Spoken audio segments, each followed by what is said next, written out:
Hi friends, welcome to my channel Gayatri Kiran Telugu vlogs. ఎలా ఉన్నారు అందరూ? బాగున్నారా ఫ్రెండ్స్? ఈరోజు మరొక ఇంట్రెస్టింగ్ వీడియోతో వచ్చేసానండి మీ ముందుకి. అది ఏంటంటే ఆవలింతల గురించి. ఆవలింత మనము క్యాజువల్గా ఆవలిస్తూ ఉంటాం కదా, ఒకళ్ళని చూసి ఒకళ్ళు.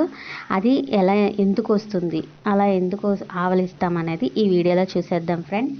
ఫస్ట్ టైం కనుక నా ఛానల్ చూస్తున్నట్టయితే వెంటనే సబ్స్క్రైబ్ చేసుకోండి. పక్కనున్న బెల్ ఐకాన్ క్లిక్ చేస్తే నేను పెట్టే ప్రతి వీడియో మీకు నోటిఫికేషన్ వస్తుంది ఫ్రెండ్స్. ఆవలింత ఎవరైనా ఆవలిస్తే మీరెందుకు ఆవలిస్తారు? కారణం తెలుసా మీకు?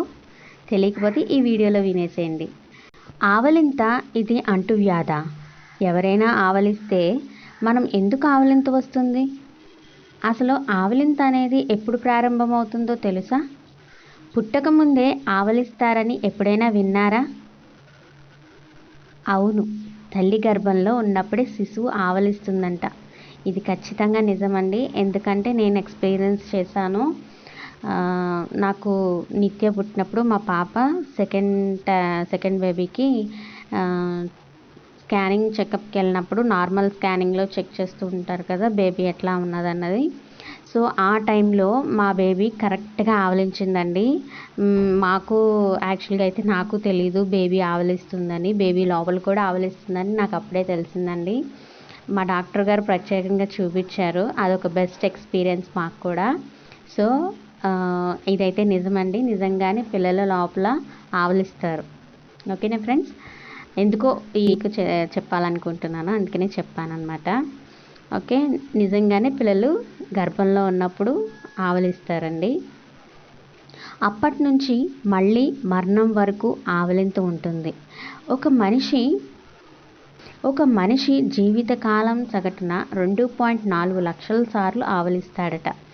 సాధారణంగా మనం ఎదురుగా ఎవరైనా ఆవలిస్తే అకస్మాత్తుగా మీకు తెలియకుండానే ఆవలింత వచ్చేస్తుంటుంది. ఇది ఎందుకు జరుగుతుందంటే ఆక్సిజన్ సప్లై పెరగడానికి సహాయపడుతుందని అంటారు. ఇందులో నిజమెంత? ఇంతకీ ఆవలింతలు ఎందుకు వస్తాయో తెలుసుకుందామా? ఆవలింతలు ఎందుకు వస్తాయంటే దానికి 2 థియరీలు ఉన్నాయి.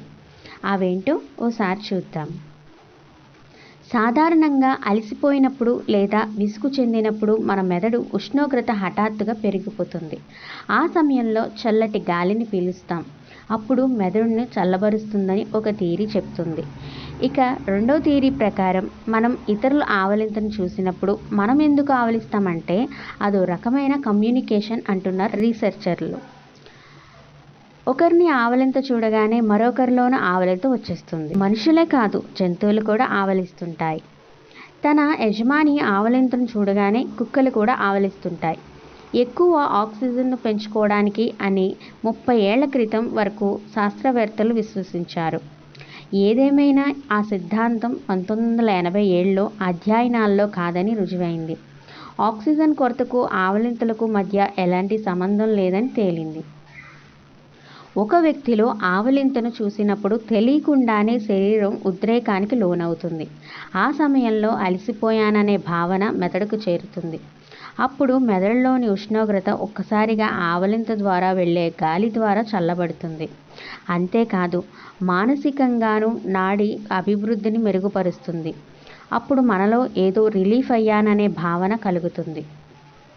ఇది ఫ్రెండ్స్ ఆవలింతల వెనకాల ఉన్న స్టోరీ. ఓకేనా ఫ్రెండ్స్? ఈ వీడియో కనుక మీకు నచ్చితే లైక్ చేయండి, షేర్ చేయండి ఫ్రెండ్స్. నా ఛానల్ని సబ్స్క్రైబ్ చేసుకోండి. పక్కన నా బెల్ ఐకాన్ క్లిక్ చేస్తే నేను పెట్టే ప్రతి వీడియో మీకు నోటిఫికేషన్ వస్తుంది ఫ్రెండ్స్. మళ్ళీ మరొక ఇంట్రెస్టింగ్ వీడియోతో మీ ముందుకు వచ్చేస్తానండి. Thanks for watching.